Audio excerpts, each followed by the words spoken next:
림프 부종 및 암 환자분들의 여행 가이드를 위한 내용들로 조금 준비를 했습니다. 그래서 그게 길지 않고요. 그냥 편하게 들어주시면 되십니다. 강의록이랑 녹화본은 제가 내일 같이 보내드리도록 할 겁니다. 자, 우리가 여행을 하기 위해서는 이게 림프 부종 환자가 됐던 암 환자가 됐던 어떤 분들이든지 간에 계획을 하고 이제 사전 준비를 하고 짐을 챙기고 이동을 하고 도착한 다음에 이제 여행을 즐기게 되죠. 그래서 이런 내용들 중에서 이제 림프 부종을 좀 예방하기 위해서 림프 부종이 좀 악화를 막아주기 위해서 어떠한 형태로 돼야 되는지 조금 그런 이야기들을 조금 해보도록 하겠습니다. 그리고 오늘 수업 같은 경우에는 이게 또 강의료가 이렇게 많지 않고 기부 강의 형태로 진행되다 보니까 신청하신 분의 20%밖에 안 들어오긴 했는데 혹시 들으시면서 중간중간 좀 사진 좀 찍어서 저 좀 보내주시거나 스토리 태그 하실 때 올리실 때 좀 태그 좀 해주시면 감사하겠습니다. 일단은 여행을 갈 때 우리가 림프 부종 환자분들 뿐만 아니라 림프 부종에 대한 리스크가 좀 높은 암 수술을 하고 림프절 절제술을 하고 항암이나 방사선 치료를 하고 전반적으로 림프 상태가 그렇게 좋지 않으신 분들 같은 경우에는 이런 장시간 자세, 정적인 자세들, 그리고 더위, 습도, 탈수, 그리고 오랜 장시간 동안 비행기 같은 경우에는 뭐 30분, 1시간 타는 게 아니잖아요. 그리고 뭐 중간에 휴게소를 들릴 수 있는 그런 것들도 아니다 보니까 오랜 시간 다리를 내린 자세, 그리고 이런 조금 높은 고도나 기내 기압들, 이런 것들이 전반적으로 이제 신체에 눌러주는 대기압을 좀 감소시키기도 하고 또 기압 자체가 또는 이제 비행기라는 공간 자체가 좀 습도가 조금 낮다 보니까 그런 문제점들이 또 부종에 대한 위험성들을 가지고 오기도 합니다. 그리고 이제 여행을 가게 되면은 이제 다치는 것들, 특히 피부 손상들, 감염, 낯선 환경에서 긁히는 것들, 물리는 것들, 이런 것들이 많은 문제점들을 가지고 오게 됩니다. 그래서 내가 어느 정도, 내가 여행을 갈 때 어떤 거를 좀 챙겨야 되는지, 여행을 갈 때 그리고 어떤 부분들을 조심을 해야 되는지, 알고 있는 것만으로도 이런 지식만으로도 충분히 힘이 되기 때문에 위험 요인들을 미리 인지하고 압박붕대, 스타킹 착용, 수분 섭취 등 위험들에 대해서 내가 먼저 선행적으로, 선제적으로 그런 것들에 대해서 대처할 수가 있어야 합니다. 그래서 그런 것들에 대해서 도움이 되고자 조금 수업을 해보도록 할 거예요. 첫 번째로 왜 비행기를 장시간 타는 게 부종을 발생시키기도 하고 원래 조금 가지고 있던 림프 부종을 갑작스럽게 많이 악화시키는지를 좀 보자면은 첫 번째 가장 큰 원인은 장시간 앉아 있는 겁니다. 이게 뭐 일본만 돼도 사실 막 2시간, 3시간 정도 비행을 하게 되고 뭐 제주도만 해도 1시간 정도 뭐 이렇게 짧은 시간이기는 하지만 그렇게 오랜 시간 동안 장시간 움직이지 않는 것들을 고려를 하면 절대 짧은 시간들이 아니거든요. 뭐 예를 들면 뭐 미국을 가, 유럽을 가 이러면 10시간, 20시간 이상을 비행기에서 있게 되다 보니까 이런 정맥의 우려과 모세혈관의 요가들이 증가를 하게 됩니다. 그러니까 오래 앉아 있으면은 이러한 종아리 근육들, 특히 이런 카프머슬들, 허벅지에 있는 근육들, 이런 근육들이 계속 수축과 이완을 해가지고 이런 정맥들을 계속해서 심장으로 올려보내주고 림팩트를 같이 올려보내줘야 되는데 이런 근육들의 펌프들이 작동을 하지 않게 되는 거죠. 그러다 보니까 다리에 이런 정맥혈들이 고이게 되면서 말초의 정맥압이 상승을 하게 되고 정맥들이 역류를 하게 되는 문제점들을 가지고 오게 되는 거죠. 그래가지고 오래 앉아 있으면은 단순하게 림프 부종에 대한 위험성만 증가를 하는 것들이 아니라 정맥 내 혈액의 정체들의 발생으로 인해 가지고 혈전에 대한 위험성이 증가를 하게 됩니다. 그래서 혈전으로 인해서 이제 여러 가지 또 문제점들이 많이 발생할 수가 있어요. 그래서 정맥성 림프 부종에 대한 문제점들도 나타나기도 합니다. 그래서 그 정맥성 림프 부종과 관련된 내용들은 조금 뒤쪽 파트에서 이야기를 하도록 할게요. 그래서 이게 림프 부종이 없는 암 환자분들도 장시간 또 항암을 하고 방사선 치료를 하고 그리고 수술을 하면서 이제 일반적으로 림프 시스템 자체가 일반인에 비해서 조금 문제가 발생이 되어 있는 상태죠. 그러다 보니까 이러한 림이 조금 손상된 환자분들이 정맥성 체액부하가 곧 림프 부종의 촉발 요인으로서 작용을 하게 됩니다. 그래가지고 장시간 가만히 있는 게 굉장히 위험하게 돼요. 그리고 중력과 의존적인 자세들, 비행기를 타게 되면은 대부분이 그냥 그대로 앉아 있는 형태만 뛰게 되죠. 그러다 보니까 그런 장시간 고정된 자세, 그리고 중력으로 인해서 더 정맥의 정체들과 물혈들을 가지고 오게 됩니다. 그리고 아까 잠깐 언급을 한 것처럼 기내의 환경들도 어느 정도 영향을 미치게 돼요. 해발 5,000피트에서 7,500피트 정도가 일반적으로 우리가 비행기를 탈 때 운행하는 고도거든요.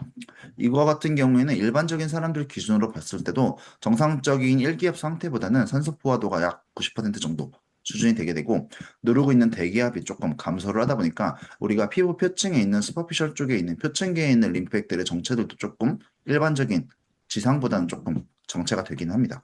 이런 경도의 저압들, 저산소 환경들이 말초의 미세혈관과 미세정맥들, 미세림프관들, 그리고 내피세포의 기능들에 약한 스트레스를 가지고 와요.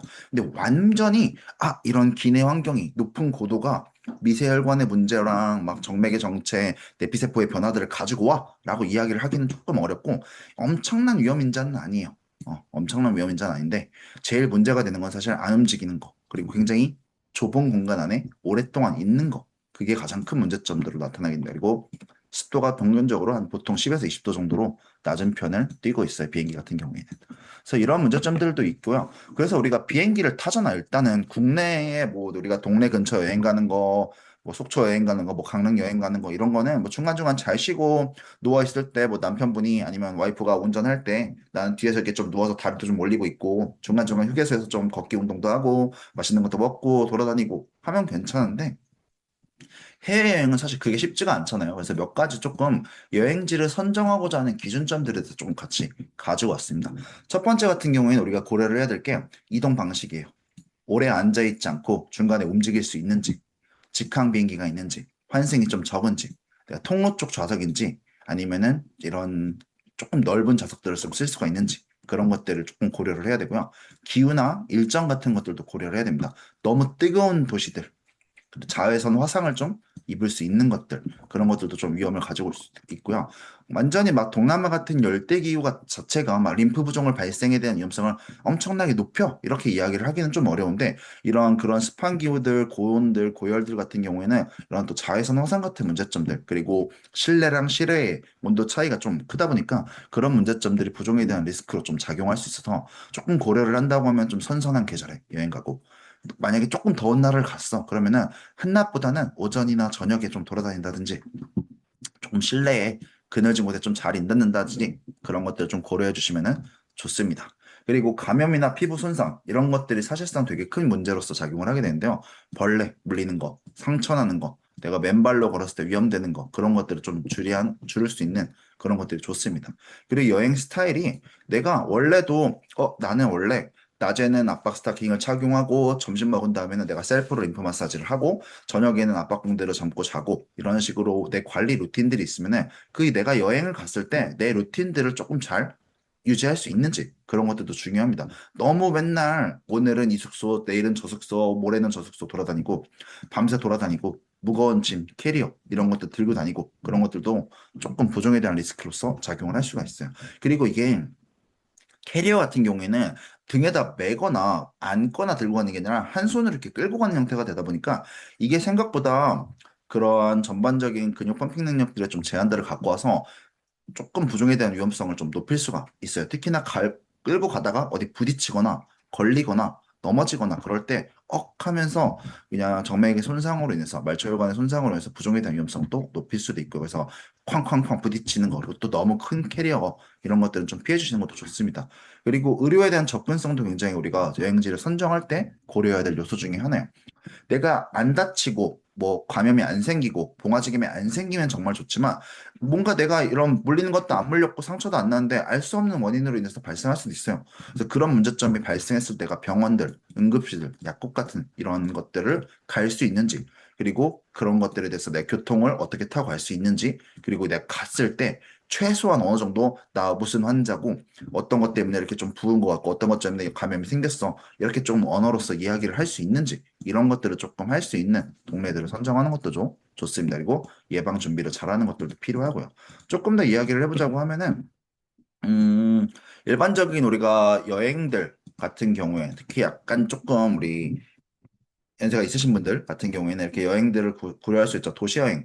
제일 무난합니다. 제일 가장 좋아요. 부정에 대한 친화도를 제가 10점 만점으로 뒀을 때 한 8점 정도로 무난해요. 크게 뭐 상처가 나거나 감염이 되거나 그럴 일도 없고 한 도시에 그냥 오래 쭉 쉬고 잘 돌아다니고 낮엔 좀 쉬다가 저녁이나 오전에 일찍 좀 돌아다니고 돌아다닐 때도 택시 타고 다니거나 뭐 대중교통 타거나 렌트 같은 거 해서 차 끌고 다니거나 이러면 조금 부종에 대한 위험성들을 줄일 수가 있죠. 휴양지도 괜찮습니다. 진짜로 무슨 적도에 있는 열대 휴양지 같은 게 아니면은 적당히 뭐 동남아나 이런 것들도 잘 고르면 꽤 괜찮아요. 이런 데도 너무 구석진데 말고 직항 살 수 있는데 냉방 좀 잘 되는데 그늘 좀 있고 할 수 있는 것들 그런 것들 그리고 맨발 피하기 이건 조금 이따 또 말씀드리도록 할게요. 그런 것들 크루즈도 괜찮습니다. 조금 도시 여행이나 휴양지보다는 낫지만 근데 감염에 대한 위험성이 커요. 좁은 공간에 장시간 있다 보니까 그래서 되도록이면 너무 작은 배보다는 큰 배. 그리고 너무 막 14박 15일, 막 20박 30일 막 이런 것보다는 조금 그래도 짧은 일정. 그리고 병원이란다. 그 배 내에 메디컬 센터가 있는지 그 부분도 꼭 필수로 체크를 해주셔야 됩니다. 트레킹은 조금 문제가 될 수 있어요. 본격적인 트레킹, 그러니까 뭐 산티아고 순례길을 걷는다든지 아니면 이런 것들 있잖아요. 그런 것들은 사실 지금 같은 기준으로 봤을 때는 피해 주시는 게 좋고 가벼운 산책, 가벼운 배낭 그리고 걷는다고 해도 산책한다고 해도 이런 상처나 벌레버 스프레이 이런 것들 뭐 토시 같은 것들 좀 잘 껴줄 수 있는 것들이 필요합니다. 그리고 온천 여행 많이들 좋아하실 텐데 저도 좋아하는데 이게 사실 제일 좋지는 않아요. 지금 같은 시즌 문제점이 있을 때는 입욕 같은 것들 너무 오래 하는 것들은 조금 피해 주시는 게 좋습니다. 한다고 해도 그래도 갔는데 못 하는 건 좀 아쉬우니까 되도록이면 좀 짧게 그리고 웬만하면 너무 장시간은 좀 피해 주시는 게 좋고 사우나나 너무 고온욕 같은 것들 좀 피해 주시는 게 좋고 온천 수질 때문에 감염에 대한 위험성이 굉장히 큽니다. 그래도 국내 동네 목욕탕도 수질 이렇게 엄청 좋아라고 이야기를 하긴 좀 어렵지만 그래도 일본이나 이런 곳들에 있는 온천들보다는 훨씬 더 그래도 필터라든지 매번 물 가는 것들이 좀 있어서 그나마 괜찮은데 특히 일본 같은 경우에는 일본 온천이 물론 좋습니다. 굉장히 좋지만 그게 수질이 좋다는 그리고 관리가 잘 된다는 이야기는 아니거든요. 그러다 보니까 미세한 상처들 그리고 막 이런 노천탕이나 이런 데서 약간 바위나 이런 데서 쓸렸던 상처들 그런 것들 때문에 벌레들 때문에 감염이 될 수 있어가지고 생각보다 많은 문제점들을 가지고 오게 됩니다. 그래서 온천 여행은 조금 후순위로 미루는 게 좋습니다. 내가 만약 림프 부종이 있거나 부종에 대한 위험성이 높은 경우들은요. 그래서 조금 더 정리를 한번 해봤어요. 계절별로 그러면은 좀 어디를 여행 가면 좋은지 일단은 봤을 때 웬만하면은 대만 정도까지 그 이상을 넘는 비행들은 피해 주시는 게 사실 제일 좋습니다. 그래서 봄 같은 시즌에는 홋카이도 괜찮아요. 삿포로나 오타루 같이 약간 중부나 남부 쪽, 제주도나 후쿠오카 같은 것도 좋고요. 홋카이도는 4월에서 5월, 제주도 4월에서 5월, 후쿠오카는 3월에서 4월 정도. 덥지도 않고 그렇게 춥지도 않고 도시 베이스로 천천히 걷고 쉬는 형태로 해주시면 좋고요. 아침 저녁엔 조금 쌀쌀할 수 있으니까 일본 같은 경우에는 조금 그거 고려하는 것들 온천이나 사우나나 아까 전처럼 조금 후순위로 밀어주는 것들 해주시면 좋고요. 여름 같은 경우에는 홋카이도도 괜찮습니다. 여기 같은 경우에는 이제 아까는 봄에는 조금 중남부면은 약간 후라노나 BA처럼 조금 더 위쪽 북부지방 하는 것들도 나쁘지 않아요.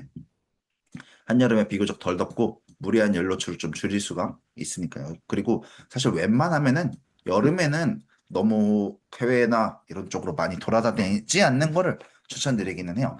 가을 같은 경우에는 후쿠오카, 뭐 제주도, 센다이, 홋카이도 아까 했던 거랑 대부분 비슷하기는 한데 요런 느낌들. 겨울도 오키나와나 대만, 제주 같은 것들 이러한 형태로 가면은 제일 부종에 대한 리스크도 좀 줄일 수 있고 다쳐도 그리고 이런 나라들은 사실 제주도 같은 경우도 마찬가지지만요. 상처가 나거나 뭐 감염이 되거나 문제가 됐을 때 바로 병원을 갈 수 있는 접근성들이 가깝다 보니까 이런 것들을 조금 잘 기억을 해주시면 좋을 것 같고 여행 가실 때 항상 여행자 보험도 좀 잘 기억을 해주시면 좋습니다. 그리고 이제 공항에 갈 때 이제 압박 붕대, 압박 스타킹 또는 좀 장시간 한 달 넘게 뭐 출장을 가신다든지 아니면 내가 이민 같은 것들을 간다든지 아니면 뭐 한 달 상일 같은 것들을 가는 경우들이 꽤 많으신데요. 그럴 때 같은 경우에는 압박 제품들 플러스 압박 펌프, 공기 압박 치료기기들 있잖아요. 그런 것들도 꼭 좀 잘 챙겨 가시면 좋습니다. 그리고 패스트 트랙 같은 경우 5대7구라고 하죠. 요거 같은 경우에는 제가 공항에다가 직접 좀 문의를 넣어봤는데 어, 일단은 첫 번째로는 의사 진단서랑 소견서가 있어야 된다고 합니다. 그냥, 아, 나 이거 가서 림프 부종 환자고 뭐 암 환자인데 할 수 있냐라고 하면 안 된다고 하고요. 의사 진단서 안에서는 이 사람이 부종 등으로 인해서 감팍이나 감염 같은 걸로 인해서 장시간 기립들, 오래 대기하는 거, 무리한 보행들이 좀 제한이 되면은 배려가 필요하다. 이런 식으로 의사 소견서나 진단서가 있으면은 이용을 할 수 있을 수도 있습니다라고 이야기를 하더라고요. 딱 이용 무조건 할 수 있어요. 라고 대답을 해주진 않았고, 그런 소견서가 있으면은 가능할 것 같아요. 라고 말씀을 해주셨습니다. 그래서 이런 것들, 휠체어 서비스라든지 패스트트랙 같은 것들도 이용을 하시는 것들도 권장을 드립니다. 그리고 보안 검색대 관련해서 주의점 같은 경우에는 일단 공기압박 펌프, 류마틱 펌프 같은 경우에는 별도 바구니에 담아야 되는 것들. 그리고 이게 미리 이야기를 해줘야 돼요. 이게 뭐 단순하게 무슨 이상한 기기가 아니라 의료기기로서 내가 림프 부종 환자여서 림프 부종을 치료하기 위해서 쓰는 의료기기다. 그래가지고 이야기를 꼭 해줘야지 보안 검색대에서 문제가 발생을 하지 않고 파손에 대해서도 좀 당부를 할 수가 있습니다. 그리고 압박 붕대를 착용하고 계시면은 일단은 요거 기준으로 봤을 때 보안 검색대 들어가기 전에 압박 붕대를 착용하고 있으면은 검사하기 전에 내가 검사해 주시는 분들 있잖아요. 엑스레이가 이렇게 있으면은 이거 부종 치료 때문에 의료용 압박 붕대를 착용하고 있다라고 먼저 말씀을 꼭 해주시는 게 필요합니다. 그래서 조금 더 이야기를 드리자면은 제가 몇 가지 저도 비행기를 타고 해외여행을 가면서 해외 학회는 가거나 이러면서 압박 붕대를 착용하고 많이 돌아다녀 봤는데 일단은 압박 스타킹 같은 경우에는 압박 붕대 같은 경우, 압박 스타킹은 사실 상관없습니다. 압박 스타킹은 그냥 벗으라고 하면 벗으면 되기도 하고, 이거 뭐냐고 했을 때 그냥, 부종 때문에 붙지 말라고 쳤습니다라고 하면은 또 굳이 벗으라고 소리는 잘 안 한다고 하더라고요. 그리고 그렇습니다. 그래가지고 그런 것도 좀 기억해 주시면 좋을 것 같고, 압박 붕대 같은 경우에는 보안 검색대를 지나가고 난 다음에 출국장에서 착용하는 것들을 조금 권장을 드려요. 지나가기 전까지는 압박 스타킹, 지나가고 난 다음에는 압박 붕대로 바꾸는 것들을 권장을 드립니다. 왜냐면 이게 압박 붕대 같은 경우에는 굉장히 두껍고 뭔가 이렇게 감춰져 있잖아요. 팔다리가 이렇게. 그러다 보니까 이제 이러한 보안에 대한 문제점들이 발생할 수 있어서 무조건 의료 의사 진단서나 소견서가 있어도 풀러라고 하는 경우들이 많아요. 그러면 또 풀렀다가 또 다시 감고 그걸 보여주고 하는 것들이 좀 번거롭다 보니까 출국장 넘어가기 전에는 스타킹, 넘어가고 난 다음에는 압박 붕대를 착용하면 좋고요. 압박 붕대를 착용할 거면은 비행기 타기 전에 막 5분 전에 하지 마시고 최소 비행기 30분 전에는 압박 붕대를 착용을 하셔야지 비행기를 타고 올라갔을 때 비행기의 고도 변화나 이런 안박의 변화로 인해서 발생할 수 있는 생리적인 문제점들을 최소한 예방을 해줄 수가 있습니다. 그래서 30분 전에는 압박붕대를 착용해라 라고 생각을 해주시면 될 것 같고요. 그리고 그냥 작은 백팩이나 이런 그뭐 미니백 같은 데다가 압박붕대 들고 들어가는 거는 그 보안검색대에서 뭐라고 이야기 안 합니다. 그래서 그런 것들도 좀 기억을 해주시면 좋을 것 같아요. 그리고 진단서, 소견서 꼭 챙겨주시고요. 가방 안에 있는 붕대는 문제가 되지 않고 그리고 국내 같은 경우에는 사실 그렇게 되는데 미국이나 이런 해외 같은 경우에는 붕대를 착용하고 있거나 그런 경우들은 추가적인 탈이나 검사를 하는 경우들이 있어요. 그래서 이때 같은 경우에는 여기서 막 이렇게 막 벗거나 탈의하거나 그러지 마시고 별도 검색치를 요청을 하시면은 됩니다. 그거는 당연히 여행객의 권리로서 규정상 보장된 거기 때문에 나는 이것 때문에 탈의를 하면은 맨피부고 이런 부어져 있고 이런 것들에 대해서 이런 사람 많은 곳에 노출하기 좋지는 않잖아요. 그러다 보니까 그런 것들에 대해서 설명하고 별도 검색치를 요청하시는 것들을 권장드립니다. 그리고 국내 같은 경우에는 이러한 느낌들로 가주신다고 생각하시면 될 것 같고요. 해외 같은 경우에는 필수로 진단서 소견서 꼭 들고 가시는 것들을 추천드립니다. 그리고 제일 문제가 되는 게 이제 결국 감염이에요. 우리가 흔히 봉화지겸이라고 하는 이런 셀룰라이티스가 가장 큰 문제점들을 가지고 오게 되는데 이러한 감염 자체가 단순하게 부종이 생겨, 부종이 좀 나빠져 이게 아니라 초기 대응이 이런 생명과도 연관을 많이 가지고 있기 때문에 죄송합니다. 부종이 아니라 감염이 발생했을 때 감염 징후들에 대해서 조금 잘 인지를 하고 있어야 돼요. 첫 번째는 이런 피부가 붉어지고 만졌을 때 약간 좀 뜨거워지는 국소적인 발적, 열감들을 좀 체크를 해주셔야 되고요. 다른 찌르는 것 같은 통증, 막 쑤시는 것 같은 느낌, 찌릿찌릿한 느낌, 막 콕콕콕거리는 느낌, 이런 평소랑 느꼈던 다른 통증들, 압통들이 있는지, 그리고 갑자기 붓기가 심해지고 단단해지는지, 아니면은 이런 것들은 조금 애매하게 있을락말락한데 갑자기 막 발열, 오한, 막 이런 몰골감, 이런 전신 증상들이 있는지도 좀 잘 체크를 해주시면은 좋습니다. 그리고 이러한 발적이나 열감들이 발생했을 때 이런 확산 범위를 체크하는 것들도 필요해요. 이건 제가 뒷장에서 보여드리도록 할게요. 그리고 이런 감염 징후가 발생을 했을 때는 우리가 흔히 림프 마사지라고 하는 MLD 피해 주시고요. 격한 운동이나 스트레칭, 압박 펌프, 공기 압박기기 같은 것들은 피해 주시는 게 좋습니다. 그리고 이러한 세균 확산들, 감염을 좀 예방해주고 염증을 줄여주기 위해서 항생제를 복용을 하면은 완전히 다 호전될 때까지 나 조금 괜찮아졌네 라고 했을 때 끊으시면 안 되고 다 좋아지고 그리고 받은 항생제의 용량과 용법까지는 다 복용을 하셔야 되는데 내가 임의로 한두 번 먹고 세네 번 먹고 그러지 말고 받은 거 가져온 거는 다 먹는다고 생각을 해주시면 좋아요. 그리고 이런 감염 증상들 봉화지겸이 있을 때 이런 림프 마사지, 운동, 압박 펌프는 금기예요. 안 하시는 게 좋고. 그리고 약간 압박 스타킹이나 너무 꽝꽝 묶지 않은 압박 붕대 같은 경우에는 조금 고려를 해볼 수가 있는데 무슨 소리냐면은 급성기 갑자기 막 붓기 시작하고 갑자기 막 뜨거워지기 시작하고 갑자기 아플 때 이럴 때는 이런 압박 스타킹이나 붕대도 중단을 하는 게 맞고 그리고 항생제나 휴식 팔다리를 좀 올려놓는 정도가 우선이 돼야 됩니다.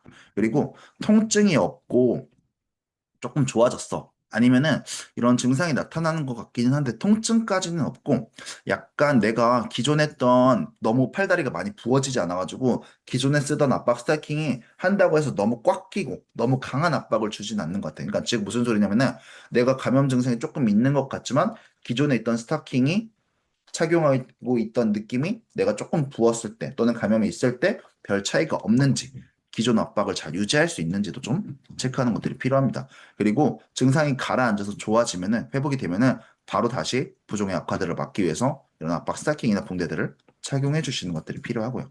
그래서 이렇게 감염에 대해서 즉각적인 대응과 이런 징후들을 꼭 잘 이해를 하고 있어야 됩니다. 그래서 아까 이야기를 한 것처럼 감염이 이렇게 발생했을 때 약간 이런 빨갛게 올라오고 이런 발작이 나타났을 때 이게 여행 갔을 때라든지 아니면 내가 이런 감염에 대한 증상들을 잘 모를 때는 긴가민가 해요. 이게 조금 빨개지는 것 같은데 원래 여기까지 있었나? 이만큼 있었나? 헷갈린단 말이에요. 그래가지고 이런 식으로 수성펜 같은 걸로 아, 요렇게까지 내가 지금 발열과 발작이 있네. 요거를 좀 체크를 해주시면 되면서 오늘 내가 여기까지 체크했는데 어떻게 돼요? 내일 보니까 여기까지 있어. 모레 되니까 여기까지 있어. 이러면은 확실하게 조금 알 수 있으니까 이러한 시간이 지남에 따라 경과들을 보기 위해서 잠깐 펜으로 조금 표시해 주는 것들도 굉장히 중요한 포인트 중에 하나가 됩니다. 그리고 발생했어. 그러면은 어 괜찮겠지. 아이 나 여행 가는데 이거 뭐 아이 괜찮아지겠지 하지 마시고 지체 없이 의료기관을 방문하는 것들을 권장을 드립니다. 통증이나 발열이나 이렇게 발작이 많이 올라오면은 바로 여행 중이라도 즉시 병원과 응급실에 가셔야 됩니다. 그리고 처방받은 항생제를 내가 가지고 왔다고 하면은 계속해서 복용을 시작을 해야 되고 증상이 호전돼도 끝까지 전량 복용하는 것들을 필수로 해주셔야 돼요.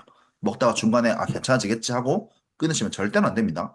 그리고 이런 항생제 복용 자체가 장내에 있는 미생물들, 유익균이나 비유익균들도 모두 제거하기 때문에 복용하고 난 다음에 이런 복통이나 설사 같은 부작용들이 발생하기도 해요. 그래서 이때 같은 경우에는 여행 중일 때는 뭐 프로바이오틱스라든지 유산균 같은 것들을 조금 복용하는 것들도 괜찮습니다. 그래도 좀 좋아졌으면은 이왕 간 거 그래도 어느 정도 여행을 좀 즐기고 돌아다녀야 되니까 이런 것들도 하나 정도는 조금 챙겨주시면 아니면은 치료가 조금 후전이 된다고 난 다음에 이런 것들을 복용하는 것들도 조금 더 원활하고 행복한 여행을 위해서 할 수 있는 방법 중에 하나입니다. 그리고 이러한 유산균이나 프로바이오틱스는 항생제 복용할 때 같이 절대로 복용하시면 안 됩니다. 절대 같이 복용하시면 안 되고 따로따로 다 끝나고 난 다음에 복통이나 설사 같은 거 있으시면은 복용하는 것들을 추천드리는 형태입니다. 그리고 감염에 대해서 내가 예방할 수 있는, 일단 안 생길 수 있게 예방하는 게 굉장히 중요하죠. 내가 생겼을 때 어떤 것들을 좀 조심할지, 어떤 것들을 예방할지 한번 보도록 할게요. 첫 번째는 피부 보호, 상처 관리. 피부 보호하는 건 아까처럼 물리는 거, 뭐 상처 나는 거 조심하시고요. 상처가 나면은 즉시 세정하고 건조하고 소독을 하셔야 됩니다. 이러한 당일 연고 같은 것들, 이중항생제 같은 것들, 네오마이신이나 바시트레이신 같은 연고들을 사용하는 것들이 필요하고요. 테이플 형태의 연고 같은 경우에는 알레르기나 피부염을 좀 유발할 수 있어서 단일 연고나 이중항생제 연고 같은 것들을 조금 구매하셔가지고 처방받고 가져가시는 것들 하나 정도 꼭 챙겨가시는 것들을 추천드립니다. 그리고 예방적으로 항생제를 조금 휴대하는 것들이 필요해요. 특히 부종이 있으신 분들 또는 내가 이전에 이렇게 빨갛게 감염이 있었던 분들 같은 경우에는 주치의랑 꼭 여행 가시기 전에 상의해서 비상용 항생제 꼭 처방받아서 휴대하십시오. 그리고 감염되면은 꼭 끝까지 복용하는 것들 꼭 이해해 주셔야 되고 그리고 장내 건강 관리 아까 이야기를 한 것처럼 그런 것들도 조금 고려할 수가 있고요. 그리고 내가 여행을 간다고 하면은 그때부터 조금 식이 조절이나 수분 섭취에 대해서 조금 고려를 해줘야 합니다. 너무 조금 짠 것들 피해주고 출발하기 하루 이틀 전부터. 그래서 체액의 저류들을 좀 예방을 하고 물을 충분히 많이 마셔서 림프의 순환을 조금 도울 수 있도록 물 자주 마시는 것들을 추천드리고요. 그리고 노출 관리, 보호 장구. 이런 보호장구 같은 경우에는 이런 압박 스타킹 말고 이런 팔토시, 뭐 약간 그 모자 이런 식으로 자외선이라든지 뭐 물릴 수 있는 것들 피해 주시는 것들이 필요합니다. 그리고 이런 해변 같은 경우에는 뭐 국내 해변 같은 경우에는 그런 조개 껍질, 뭐 자갈, 뭐 이런 쓰레기 같은 것들은 관리가 잘 되는데 해외 같은 경우에는 사실 그런 게 잘 안 된 경우들이 굉장히 많아요. 그렇기 때문에 발 보호하기 위해서 워터슈즈 같은 거 꼭 잘 착용을 해주셔야 됩니다. 그리고 선크림. 선크림은 꼭 선택이 아닌 필수로 꼭꼭꼭꼭 꼼꼼꼼꼼 꼼꼼하게 잘 발라주는 게 굉장히 중요합니다. 선크림 잘 발라주세요. 그리고 비행기 좌석 관련해가지고 조금 설명을 드리면은 뭐 다들 당연히 잘 아시고 있겠지만 일단은 이런 벌크헤드, 그러니까 벽이나 커튼 뒤, 화장실 뒤 같은 이런 조금 앞좌석이 좀 없는 경우들, 이런 공간 침해도 없다 보니까 그리고 이런 벽에다가 조금 발을 좀 살짝 올려놓는다든지 할 수 있으니까 조금 장점들이 있고요. 화장실 가기도 편하기도 하고요. 반면에 통로석 같은 경우에는 이제 조금 눈치 보지 않고 수시로 좀 일어났다 앉았다 할 수 있어가지고 통로석 굉장히 좀 저는 추천드리는 편입니다. 그리고 한쪽 다리 조금 살짝 이렇게 더 뻗을 수도 있고 팔다리도 좀 이렇게 좀 뻗을 수도 있기도 하고요. 대신 조금 번거로운 것들 이런 것들은 조금 있기는 한데 그래도 풍경 보겠다고 안쪽보다는 통로석이 지금은 더 낫습니다. 그리고 사실 제일 좋은 거는 이런 퍼스트 클래스나 비즈니스 클래스이기는 한데 사실 뭐 그게 쉽지 않은 것들이긴 하죠. 사실 이런 거 같은 경우에 누울 수도 있고 다리 뻗기, 운동하기 굉장히 자유로워서 사실 아까 이야기를 한 것처럼 비행기가 가장 만드는 문제점, 장시간 움직이지 않는 거, 장시간 앉아 있는 거, 좁은 공간이 갖고 있는 단점들을 가장 많이 해소해 줄 수 있기는 한데 합니다. 네. 그래서 한 가지 좀 팁을 조금 말씀드리면은 좌석이 앞쪽이라고 하면은 좌석이 만약에 뒤쪽이었을 때도 마찬가지요. 그래서 화장실 같은 거 갈 때 무조건 그냥 끝쪽으로 가는. 앞이면은 맨 뒤, 맨 뒤면은 맨 앞쪽으로 해서 자연스럽게 조금 왕복거리 왔다 갔다 좀 할 수 있어서 림프의 순환을 조금 도울 수 있도록. 그래서 조금 번거롭고 귀찮아도 그렇게 왔다 갔다 하는 것들이 굉장히 많이 필요합니다. 조금 더 자세하게 한번 이야기를 해보도록 할게요. 이번에는 비행 중일 때, 이제 비행기를 타고 있을 때 체크를 무조건 해야 되는 것들. 압박 착용이 잘 되고 있는지, 신발 착용을 하고 있는지. 이게 무슨 소리냐면은 첫 번째로는 비행 중에 압박 스타킹이나 붕대는 절대로 벗지 마세요. 내가 진짜 도저히 너무 아프고 불편해가지고 너무 따갑고 불편해서 막 하겠다라는 게 아닌 이상이야. 내가 조금 답답해. 그냥 평소에 느끼는 것처럼 그런 것들 때문에는 절대로 벗지 마세요. 그리고 신발 같은 경우에도 신발을 이렇게 신잖아요. 예를 들어 운동화라고 가정을 해볼게요. 운동화를 이렇게 신게 되면은 그 운동화도 어떻게 보면 그 하나의 압박을 주고 있는 상태가 되는 거거든요. 그러다 보니까 벗으면은 부어가지고 다시 신기도 어려울 수도 있고 원래 가지고 있던 압박과 조금 다른 압력의 변화를 갖고 와서 전반적인 림프의 흐름에도 조금 제한을 가지고 올 수 있어요. 그래가지고 신발 신으시면은 웬만하면 잘 벗지 않는 것도 좋고 아니면 애초부터 그냥 벗고 있던지 하는 게 낫습니다. 그래서 그런 것도 좀 봐주시면 될 것 같고요. 그리고 매 시간 2회 이상의 보행. 가능한 화장실 멀리 다녀서 1시간에 2번 정도는 복도를 조금 왔다 갔다 해주시면 좋습니다. 어떻게 보면 이게 약간 주변에 있는 사람들에게 조금 민폐가 될 수도 있고, 좀 귀찮게 느껴질 수도 있긴 하지만, 지금은 사실 그게 중요한 게 아니에요. 그리고 뭐, 조금 왔다 갔다 하는 게, 뭐 그렇게까지 뭐, 민폐까지는 아니죠. 뭐, 내가 소리를 지르는 것도 아니고, 막, 울고불고 것도 아닌데, 그래서 중간중간에 조금 자주 이렇게, 못해도 내가 아니면 속이 좀 안 좋아서, 화장실 가는 척이라도 하면서, 화장실 자주 가는 척해서, 좀 왔다 갔다 좀 자주 해주는 거. 그리고, 보시면서, 너무 이렇게, 하고 주무시기만 하면 안 되고 복식 호흡 같은 거 숨 크게 들어마시고 숨 천천히 내쉬고 그런 것들 조금 잘 해주시는 게 필요합니다. 그리고 수분 중간중간에 물 잘 빠져주시고 물 먹는 김에 화장실도 좀 자주 왔다 갔다 하는 것도 괜찮습니다. 그리고 알코올, 술 절대로 비행기 타실 때 드시면은 안 됩니다. 물이 부족하면 수분이 부족하면은 림프액 자체 점도들이 조금 증가해 특히 기내 같은 좁은 공간 높은 고도에 있을 때 그래서 이런 림프액의 점도 증가를 조금 끈적거리는 것들을 좀 막아주기 위해서 수분 보충 잘 해주시는 게 좋습니다. 그리고 앉은 자세도 계속해서 운동을 해야 돼요. 요거 같은 경우에는 제가 채팅창에다가 링크 올려놨는데 요거 저희 하남자 블로그에 있는 비행기에 앉아 있을 때 하기에 굉장히 좋은 운동 몇 가지를 조금 넣어놨어요. 제가 이따 또 한 번 더 보내드리도록 할게요.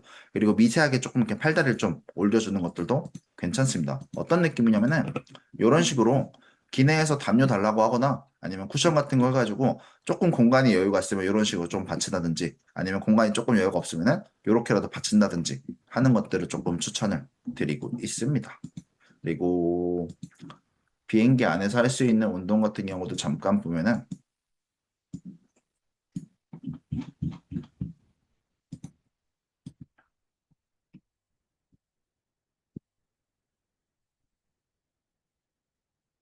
이런 식으로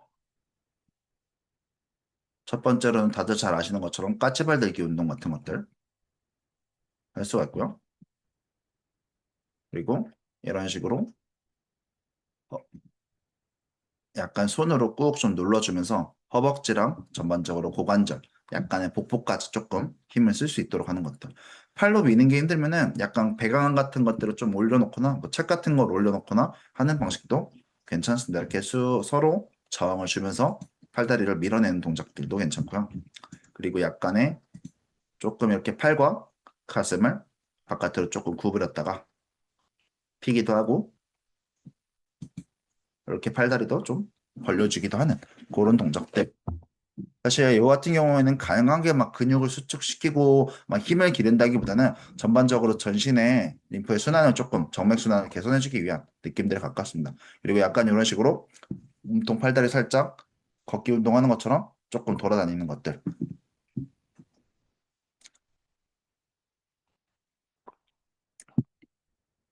별거 아닌 것 같지만 이런 것들을 하고 안 하고의 차이는 굉장히 큽니다. 그래서 요거 링크는 다시 또 제가 채팅창에다가 올려드리고 그리고 그 뭐죠? 메일로 강의록 보내드릴 때 같이 좀 보내드리도록 할게요. 그래서 보시면 조금 도움이 되실 겁니다. 다시 해서 넘어와가지고 그래서 이제 이렇게 비행기 탈 때 어떤 거 조심해야 되는 거 왔죠? 그리고 그 다음에 이제 짐 쌀 때 어떤 것들을 좀 체크해야 되는지 다시 한번 좀 정리를 하도록 할게요. 압박 붕대 같은 경우에 압박 스타킹 같은 경우에도 이제 낮에 쓸 거, 밤에 쓸 거 이런 식으로 구분되어 있으면은 같이 좀 챙겨주시면은 좋습니다. 그리고 붕대 같은 것들 챙길 때 특히 스타키넷이나 손가락 붕대 이런 거 같은 경우에는 변색이나 오염도 잘 되니까 내 집안에만 있는 게 아니라 여행지에서 돌아다니니까 땀이 날 수도 있으니까 조금 여유 있게 많이 챙겨주시고 붕대 이렇게 고정 잘 할 수 있는 의료용 테이프도 꼭 준비를 해주시면 좋고요. 그리고 스타킹 같은 경우에는 이게 내가 실외 활동이 많아지잖아요. 여행을 가게 되면은. 그러니까 미끄러지거나 흘러내릴 수도 있어요. 그러다 보니까 그냥 인체용 접착제라고 있거든요. 그냥 네이버 같은 데다가 인체용 접착제라고 나오면은 막 분장 같은 거 할 때나 그런 거 붙이는 실리콘 형태의 재질로 돼가지고 흘러내리지 않게 붙이는 접착제 같은 것들이 있어요. 피부 손상 없이. 그래서 그런 것들을 사용하시는 것들도 굉장히 도움이 많이 됩니다. 그리고 세탁 같은 거, 여벌 준비들. 그래서 필요합니다. 그래서 뭐 하루 이틀, 뭐 2박 3일 가면 먹으면 모를까, 막 일주일, 막 2주 이렇게 장시간 갈 때는 이런 압박 스타킹이나 압박 붕대들도 좀 넉넉하게 챙기고 혹시 몰라요. 내가 먹다가 압박 붕대에다 쏟아. 압박 스타킹에다가 음식을 좀 쏟아. 약간 더러워져. 땀이 너무 많이 나서 냄새가 너무 심해. 이러면 마찬가지 이런 것들도 문제를 만들 수 있기 때문에 약간의 순한 형태의 세제 같은 것들 조금 같이 소분해가지고 챙겨가서 세탁을 좀 할 수 있도록 하는 것들도 좋은 방법 중에 하나라고 봐주시면 될 것 같아요. 그리고 압박 용품들, 압박 스타킹, 압박 붕대 이런 것 같은 경우에는 절대로 수화물에다 붙이시면 안 됩니다. 혹시나 수화물 분신되거나 늦게 오거나 아니면은 뭐 파손이 되거나 그럴 수 있으니까 무조건 압박 제품은 기내용 가방에 들고 타셔야 됩니다. 굉장히 굉장히 굉장히 중요해요. 필수로 꼭 챙기셔야 됩니다. 그리고 조금 짐짤 때 이제 편안한 의류들, 여유 있는 통풍 있는 잘 되는 그런 것들, 그리고 상하이 여분 있는 사이즈들 챙기는 것들, 안전한 신발 선택하는 것들, 조금 넉넉한 운동화, 굽이 좀 큰 샌들 같은 것들, 그리고 해변에서 조금 돌아다니면 휴양지 계시면은 워터슈즈 필수입니다. 그리고 국내에서는 그래도 이런 뭐 맨발 걷기 하는데 이런 데 같은 경우는 그래도 관리가 좀 잘 되는데 해외에서는 맨발 걷기 절대로 절대로 절대로 하시면은 안 됩니다. 상처 나거나 감염되거나 그러면은 큰일 나요. 감염에 대한 위험성도 높아지고 봉화지금이 생길 수도 있고 병원에 가기도 좀 어려운 형태다 보니까 해외에서는 그냥 맨발 걷기는 그냥 아예 그냥 피해 주시는 게 사실 제일 좋습니다. 상처에 대한 위험성도 굉장히 크기 때문에. 그리고 응급 키트들, 경구 항생제 또는 항진균제 그리고 프로바이오틱스나 이런 유산균 같은 것들도 조금 구비를 해두시는 게 좋고 연고들 꼭 챙겨주시고요. 소독할 때 혹시나 상처 생겼을 때 바로 소독할 수 있도록 소독 티슈, 물티슈 이런 것들도 좀 잘 챙겨주시면 좋습니다. 그리고 선크림 필수. 그리고 압박 펌프 같은 경우에 가져가시면은 공기 압박기기 가져가시면은 멀티탭 같은 것도 좀 챙겨야 되실 수도 있어요. 그리고 응급 상황을 대비해서 내가 병원에 갔을 때 내가 응급실에 갔을 때 그런 것 그 쪽에 있는 병원의 의료진에게 전달할 수 있도록 의사 진단서, 소견서, 영문용으로 발급을 받으셔야 됩니다. 복문용은 별로 의미가 없어요. 영문용으로 발급 받으셔야 되고 정확한 진단명과 중요한 포인트. 여권과 동일한 영문 이름으로 꼭 발급을 받으셔야지 차후에 이제 병원에 가셨을 때 큰 문제가 없이 될 수 있습니다. 그리고 압박 펌프 같은 경우에는 생각보다 가지고 가시는 분들이 좀 많더라고요. 가정용 같은 경우에는. 그래서 기내 반입을 권장을 하기는 해요. 기내 반입을 권장해야지 그래야지 직접 관리할 수도 있고 파손이나 분실 위험성을 줄여줄 수도 있고요. 그리고 호스를 그 관 있잖아요. 호스 그거를 그 커프 팔다리 끼는 거 거기다가 이렇게 좀 말아가지고 넣어두면은 부피를 좀 줄일 수가 있거든요. 그런 것들도 좀 해줄 수가 있고요. 위탁수화물 같은 경우에는 편하긴 한데 무겁지 않아서 파손이나 분실 이런 것들 그리고 또 의료기기나 이런 것들 같은 경우에는 보상이 안 되는 경우들도 많아요. 그래서 이런 것들 때문에 또는 지연돼서 현지에서 뭘 쓸 수도 있으니까 그리고 만약 한다고 하면은 뽁뽁이 잘 자자자자자 말아주세요. 펌프는 근데 아까 이야기한 것처럼 선택적으로 위탁할 수 있지만 압박 의류들, 압박 스타킹, 압박 봉대 매일 착용해야 되는 거는 반드시 캐리온 기내의 가방에 휴대를 하셔야 됩니다. 위탁 수화물 분실했을 때 대처할 수가 없어요. 가장 중요한 치료 도구가 압박 제품이기 때문에 꼭 기내에 가지고 타주셔야 됩니다. 압박 스타킹과 압박 봉대들은요. 그리고 이게 해외 같은 경우에는 대부분 이게 220V 형태의 전압 같은 경우에는 큰 문제가 없기는 한데 간혹 동남아 쪽이나 아니면 유럽 시골 같은 경우에는 이런 전압이 좀 안 맞는 경우들이 있어요. 그럴 때 같은 경우에는 이 그 펌프 뒤쪽에 기기명이나 이런 것들 보면은 전압 볼테이지 확인할 수가 있거든요. 그것 좀 잘 확인하셔서 어댑터만 챙겨야 될지 아니면 변압기까지 챙겨야 될 수도 있습니다. 그 부분도 혹시나 모르니까 챙겨 확인을 해주시면 좋습니다. 왜냐면 이게 단순한 어댑터만 쓰시면은 퓨즈 끊어지면은 기기가 손상되거나 작동을 안 할 수도 있어요. 그래서 그런 것들을 좀 줄여주기 위해서 혹시 모를 문제점들을 막기 위해서 어댑터 같은 것들을 챙겨야 될 수도 있습니다. 그리고 내가 이제 이렇게 열심히 준비하고 짐 챙겨가지고 비행기 오랫동안 열심히 타서 부종 안 붙고 빨갛게 안 되게 해서 집에 이제 도착했어. 양재 도착했어. 그러면은 아 이제 놀러 가자. 쇼핑하러 가자가 아니라 이제 몇 가지 해야 될 루틴들을 회복 루틴들을 조금 설명을 드리도록 하겠습니다. 여행으로 이제 지친 인풋 시스템을 충전하는 부정을 효과적으로 해결하는 전략이에요. 가볍게 좀 걷기, 압박봉대 착용하고 그래야지 이제 정체돼 오래 움츠러져 있을 때 정체됐던 림프에게 배출들을 도와줄 수가 있어요. 그리고 집에 갔을 때, 집에는 죄송합니다. 호텔에 갔을 때 아니면은 뭐 이동하는 차 안에서 셀프 림프 마사지 해주는 것들 또는 공기 압박 가져가셨으면은 공기 압박 해주는 것들도 좋습니다. 그래서 비행 중에 쌓인 이런 여행 부종들을 털어내 주시면은 나중에 더 행복한 여행을 할 수도 있고 그리고 부종에 대한 위험성을 줄일 수도 있고요. 그리고 이제 호텔에 수영장이 있으면은 그 사우나나 목욕탕 가지 마시고 수영장을 가세요. 수영장이 굉장히 좋습니다. 이게 수심이 한 30cm나 한 22.2mmH 정도의 자연적인 압박들이 발생을 하거든요. 그래서 한 1m 정도 되는 가슴 정도 같은 경우에는 한 80에서 90 정도의 압박 효과를 얻을 수가 있어요. 그래서 약간 가슴 정도까지 들어오는 물에서 천천히 걷기 운동 해주시면은 적당한 자연 압박을 통해서 이러한 림프 순환들을 증진시킬 수 있어서 수영장에서 가볍게 걷기 운동 추천드립니다. 그래서 요거 같은 경우에는 여행지에 호텔에 수영장 있으시면은 밖에서 낮에 놀다 오셨을 때 저녁에 돌아왔을 때 또는 아니면 중간에 쉬러 돌아왔을 때 바로 눕지 말고 수영장에서 가볍게 좀 걷기 운동 좀 해주시면은 굉장히 많이 도움이 되실 겁니다.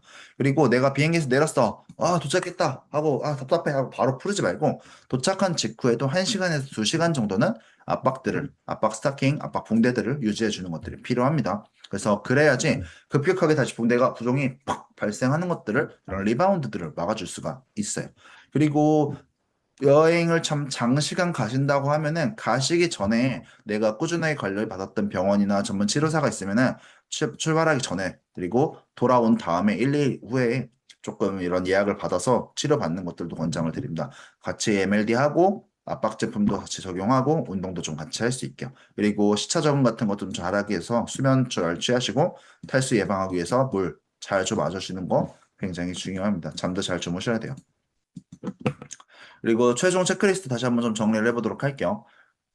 의료 서류, 소견서, 영문 소견서, 여행자 보험 제일 좋은 걸로 비싸게 들어주세요. 그래봤자 웬만원 안 합니다. 그리고 내가 만약에 여기 갔는데 내가 만약에 이렇게 문제가 될 것 같아. 될지도 모르잖아요. 그러니까 여기 어떤 병원들이 있는지 정도가 최소한 체크를 좀 해주시는 게 좋습니다. 만약 그때 당시에 당첨 오면은 어디 가지 어디 가지 어디가 정신 없어요. 그런 것도 생각할 거리들이 없거든요. 그래서 적당히 내가 갈 수 있는 몇 개 병원 정도 세팅해두기. 좌석 같은 것들 붕대 잘 챙기고 항생제, 항진균제, 유산균 같은 것도 챙기고 물병 같은 거 챙겨서 물 자주 마실 수 있도록 그리고 전나트륨 형태 너무 짜지 않은 간식들 그리고 출발 전부터 너무 짠 음식들 피해주는 것들 옷들 여유 있는 옷들 아쿠아 슈즈 편한 신발도 잘 챙기고 공항 보안 패스트트랙 이동약자 이런 것들 신청할 수 있으면 신청하고 압박용품 잘 챙기고 압박 펌프 뭐 이런 연고 소독 티슈 알코올 소독제 이런 것들 잘 챙겨주시고 선크림 뭐 멀티탭 통역 어플 이런 것들도 잘 체크를 해주시면은 문제를 좀 막고 문제가 생겼을 때도 좋은 여행을 할 수가 있죠. 좀 정리를 좀 해보도록 할게요. 필수적으로 확인해야 될 거. 감염이 좀 오심돼. 아까 이야기를 한 것처럼 좀 빨개지는 것 같고, 뜨거워지는 것 같고, 딱딱해지는 것 같고, 붓는 것 같고, 어지럽고, 막 열나고, 막 아파. 그러면은 즉시 행동을 하셔야 됩니다. 아, 나 괜찮아지겠지. 한숨 좀 자고 일어나면 괜찮아지겠지. 눕고, 아, 목욕 사우나나 할까, 목욕하고 이러지 말고, 발적, 열감, 통증, 부종, 발열, 감염 징후가 보이면은 지체 없이 현지 의료기관을 방문하시는 거에 필요합니다.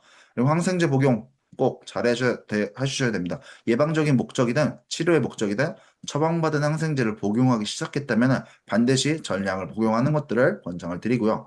그리고 이런 수화물 규정, 공항 보안 절차 이런 것들은 나라마다 막 그 날짜마다 바뀔 수가 있으니까 출발 전에 꼭 재확인을 해주세요. 그리고 앞에서 제가 말씀드렸던 내용들은 일반적인 정보 제작을 위해서 제공을 위해서 만들어진 거기 때문에 여행을 꼭 간다고 하시면은 이제 담당 주치, 담당 치료사들, 담당 선생님들이랑 꼭 이야기를 나누시는 것들을 권장드립니다. 그리고 이런 장시간에 움츠려 있는 동작들, 이동하지 못하는 것들, 이런 것들이 이제 정맥에도 많이 문제를 많이 미치게 돼요. 그래서 이러한 점성 정맥 부전이 생기게 되는데, 이런 정맥 부전 같은 경우에는 정맥 판막 기능이 떨어지게 됩니다. 정맥의 판막 기능이 떨어져서 혈액이 심장으로 들어가지 못하는 상태를 띠게 돼요. 그래서 정맥압이 상승하게 되는데, 그렇게 되면 이제 조직액이 증가해서 림프계의 부담이 증가를 하게 됩니다. 그래서 원래는 정맥과 림프계가 잘 이렇게 해가지고 잘 빠져나가야 되는데 이런 체액들이 빠져나가야 되는데 정맥이 일을 제대로 못하니까 림프계가 할 일이 너무 많아지는 거예요. 업무량이 너무 많아져요. 그러니까 어떻게 돼요? 부종이 발생을 하게 되는 거죠. 그래서 체액 배출의 한계를 초과하고 이제 정맥 손상, 림프계 손상이 발생해서 만성적인 부종, 림프 부종으로서 발생을 하게 되고요. 이런 우리가 일반적으로 알고 계시는 림프 부종도 있는데 이런 정맥 림프 부종, 정맥성이 문제가 돼서 발생하는 림프 부종도 있습니다. 그래서 요거와 관련해서 가볍게 조금 이야기를 좀 해보도록 하면은 그래서 이런 정맥 부종 같은 경우에도 치료하는 방법들은 림프 부종과 크게 차이는 없어요. 이런 압박 치료하는 것들, 압박 스타킹, 압박 붕대, 그리고 운동하는 것들 포함이 되겠죠. 그래서 가장 기본적이고 필수적인 관리요법이 이 압박요법들입니다. 정맥의 역류를 줄이고 림프 배출을 보조해주는 역할을 하게 되고요. 정맥 림프 부종 같은 경우에는 이런 정맥 시술들, 절제술이나 고주파 레이저 이런 것들을 할 수도 있고요. 근데 이게 표층에 있는 정맥의 문제가 아니라 이제 심부정맥에 있는 친구의 문제 같은 경우에는 시술이 큰 효과를 보기는 좀 어려워요. 이런 시술들이. 그래서 압박, 운동이 굉장히 큰 중심으로서 작용을 하게 됩니다. 이것도 마찬가지고 이것도 마찬가지고 다. 운동과 압박은 항상 선택이 아닌 필수가 돼야 됩니다.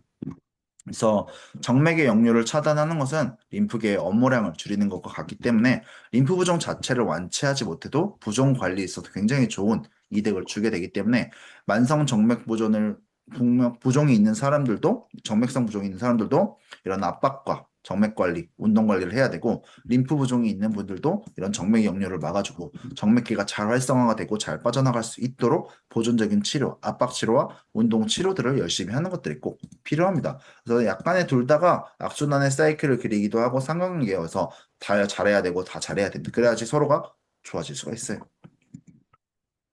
그래서 그럼 정맥성 부종과 림프 부종을 조금 쉽게 감별 진단하는 것들 같은 경우를 보면은 야간에 호전되는 양상. 정맥성 부종은 밤에 조금 자고 일어나면은 다리를 조금 올려놓고 자면은 좋아져요. 물론 림프 부종도 초기에 스테이지 0이나 스테이지 1 같은 경우에는 자기 전보다 자고 난 다음에 조금 다리 올려놓고 쉬었을 때 조금 빠지게 되는데 스테이지 1, 2A, 2B를 넘어가게 되면은 만성화가 되면은 호전되지 않잖아요. 이런 비가역적인 변화가 없어지게 되는데 정맥성 부종 같은 경우에는 아침에 부종이 사라지거나 현저하게 줄어드는 경우들이 많습니다.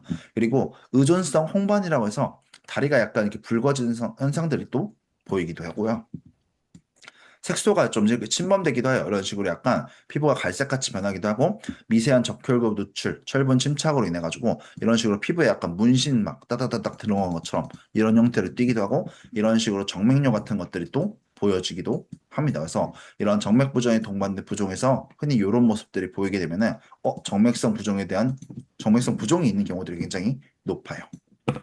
그리고 우리가 일반적인 암 환자분들의 림프 부종도 그렇고 이런 정맥성 림프 부종이 있는 경우들에 많이 하는 방법 중에 하나가 이제 이뇨제를 복용을 하게 되는데 이 이뇨제가 사실 이렇게 좋은 형태의 치료 방법들은 아닙니다. 일단은 일반적인 림프 부종 같은 경우에는 원칙적으로 이뇨제를 처방하고 복용을 하는 거는 금기에 가까워요. 왜냐면은 이 이뇨제는 단순하게 수분만 배출시키지 정체되어 있는 이런 체액들이나 이런 것들을 해결해 줄 수는 없어요. 그냥 물기만 빠지신다고 봐주시면 돼요. 그리고 단백질과 이런 염증 물질을 그대로 남겨줘서 장기적으로 봤을 때 부종의 두께는 조금 빠질 수가 있는데 어떻게 되냐면은 피부가 더 딱딱해지고 더 두꺼워지고 이런 섬유화가 더 많이 촉진되고 섬유화가 많이 발생을 하게 됩니다.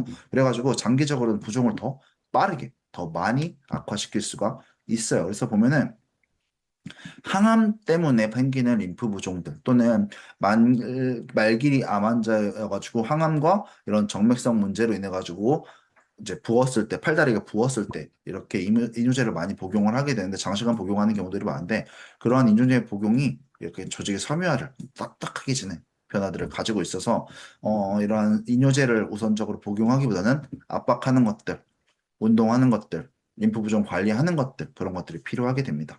그리고 이런 정맥 림프 부종 같은 경우에는 그래도 림프 부종보다는 예외적으로 허용을 하게 됩니다. 정맥압의 상승이 이런 정맥 림프 부종의 가장 큰 원인이기 때문에 이런 림프계 부담을 줄이는데 이뇨제가 조금 도움이 돼요. 마찬가지로 엄청 많이 고용량이 아니라 저용량으로 고려가 가능하다 정도고 사실 이뇨제도 효과를 보려면은 이런 나트륨 섭취를 좀 줄여주고 식단 관리가 같이 돼야지 좋은 효과를 볼 수가 있습니다. 이뇨제는 먹어. 근데 맨날 짠 거 먹고 기름진 거 먹으면은 아무런 의미가 없고 더 많은 악화를 가지고 올 수 있다. 라고 생각을 해주시면 될 것 같아요. 그리고 이런 식으로 부종 환자분들 같은 경우에는 이뇨제를 조금 저용량을 복용했는데 전혀 변화가 없어. 그렇다고 해서 더 많이 더 고용량을 먹는다고 해서 더 효과가 좋아지지는 않아요. 어, 중량하지 않고 별로 변화가 없더라도 저용량을 유지하는 것들을 많이 권장을 드리게 됩니다. 그래서 이런 것들 좀 기억을 좀 해주시면 좋아요. 그래서 이런 정맥성 림프 부종뿐만 아니라 일반적인 림프 부종도 항상 압박 착용을 잘 해주는 것들 활동 시작하기 전에 압박 스타킹이 압박 붕대가 내가 제2의 피부 같은 정맥 판망의 기능을 도와주는 역할을 하기 때문에 꼭꼭꼭 잘 착용하셔야 됩니다. 그리고 압박한 상태에서 항상 운동을 해야지 림프 배출 효과가 극대화되고 항상 종아리 운동, 아까 제가 블로그 영상 보여드린 것처럼 그런 다리 운동 열심히 하셔야 됩니다. 그리고 이전 저염 식단 같은 것들 해야지 이뇨제 효과도 높고 부종 관리에 있어서 필수적이고요. 체중 관리 적정한 체중을 유지해야지 하지의 정맥압을 낮춰서 이런 정맥성 림프 부종, 림프 부종에 대한 위험성을 줄일 수가 있습니다. 그래서 체중 관리해주는 비만, 과체중 되지 않도록 걷기 운동 열심히 해주는 것들도 많이 필요하고요. 아까 이야기를 한 것처럼 이런 장거리 비행, 장시간 움츠려 있는 게 이런 정맥성 부종에 대한 정맥에 대한 기능들도 많이 나빠지게 만들기 때문에 이러한 앞에서 이야기를 했던 기내 활동하는 것들, 여행지에서 고려해야 되는 점들 그런 것들 좀 잘 해주시는 게 좋습니다. 그리고 DVT라고 해서 심부정맥 혈전증이라는 문제점들이 있는데 이 친구들 같은 경우에는 이제 정맥의 시스템에 영구적인 손상들을 가지고 와서 만성적인 정맥 림프 부종을 가지고 오게 됩니다. 그래서 이런 DVT의 발생이 심부정맥 혈전의 형성과 흐름을 가져오고 정맥 판막의 손상, 잔존 혈전, 이런 혈전 증후군 만들기 때문에 이렇게 정맥 관리 잘 해주시는 게 굉장히 중요합니다. 정맥 관리라는 게 뭐 엄청 대단하고 뭐 엄청 뭔가 엄청난 게 있는 게 아니고 너무 짜지 않고 기름진 거 먹지 않고 체중 관리 잘하고 압박 제품 같은 거 잘 착용하고 운동 열심히 해주는 게 가장 좋은 것들이거든요. 그리고 앞에서 본 것처럼 이런 식으로 초기에 조금이라도 붓는 것 같고 뭔가 이렇게 피부가 변화가 되는 것 같고 이렇게 그런 것들이 있으면 바로바로 초기에 병원 가는 게 굉장히 중요합니다. 그런 것들을 고려해 주시면 되고요. 그리고 이러한 정맥 부종이 심할 때 또는 이러한 심부정맥 혈전증이 있을 때는 항응고제라는 것들을 복용을 하게 되는데 이 항응고제를 복용을 할 때는 우리가 흔히 이야기를 하는 복합 림프 치료, MLD 하는 거라든지 이런 것들을 좀 피해 주셔야 됩니다. 그래서 항응고제 복용했을 때 조금 잘 그런 것들 좀 모니터링을 좀 해주시는 게 필요하고요. 여행했을 때 아까 한 것처럼 이런 장거리 비동, 비행이 문제 만드니까 꼭 잘 이런 것들 기억을 해주시는 게 필요합니다. 단순하게 림프 부종에 대한 염성도 만들지만 이런 장거리 여행들이, 장거리 이동들이 이런 DVT, 심부정맥 혈전증에 대한 문제점도 만들 수 있기 때문에 조금 조심해 주는 게 필요해요. 그래서 조금 정리를 해보자면은 초기에 조금 부은 것 같아도 이게 부종은 항상 만성적인 변화들을 가지고 있는 상태가 됩니다. 내가 살짝 부은 것 같지만 실제로 그 안에서는 어떻게 돼요? 굉장히 많은 염증 반응과 조직적인 미세 구조의 변화들, 섬유화들이 발생한 상태인 경우들이 굉장히 많아요. 그렇기 때문에 약간 피부가 딱딱해지거나 약간 변색되기 전에, 붓기 전에 검사랑 치료, 초기부터 관리가 가장 중요하게 됩니다. 이거는 림프 부종이 됐던 정맥성 부종이 됐던 다 마찬가지예요. 그리고 이게 정맥성 부종 중에서 특히 하지 부종 같은 경우에는 이런 오심부전이나 심장 기능의 저하의 신호일 수 있을 확률이 좀 높아요. 무슨 소리냐면은 이런 내가 짜져서 올라갔을 때 그런 정맥들을 심장이 잘 혈류들을 처리를 해줘야 되는데 심장이 좀 제 기능을 못해서 그럴 수가 있거든요. 그래가지고 이러한 심장이 문제가 됐을 수도 있습니다. 그리고 수면 무호흡증 같은 것들도 폐혈관의 수축을 증가시켜서 오심실의 부담을 가중시켜요. 그래서 이런 오심실의 가중이 수면 저산소증, 무호흡증이 말초의 정맥압을 높이게 돼서 다리 부종을 악화시키는 경우들도 있어서 이런 수면 무호흡증들도 이렇게 연관이 되기도 합니다. 그래서 피부가 손상되거나 신발이 맞지 않을 때까지 나 좀 팔다리가 좀 많이 붓네, 다리가 딱딱해지는 것 같네 라고 했을 때 그냥 좀 괜찮아지겠지, 좀 주물주물하면 괜찮겠지 하지 말고 조기에 조기부터 개입하고 조기부터 치료를 해야지 이런 합병증, 봉화지경, 궤양, 림프 부종의 악화를 막아줄 수 있는 유일한 길입니다. 초기부터 관리하고 초기부터 개입하는 게.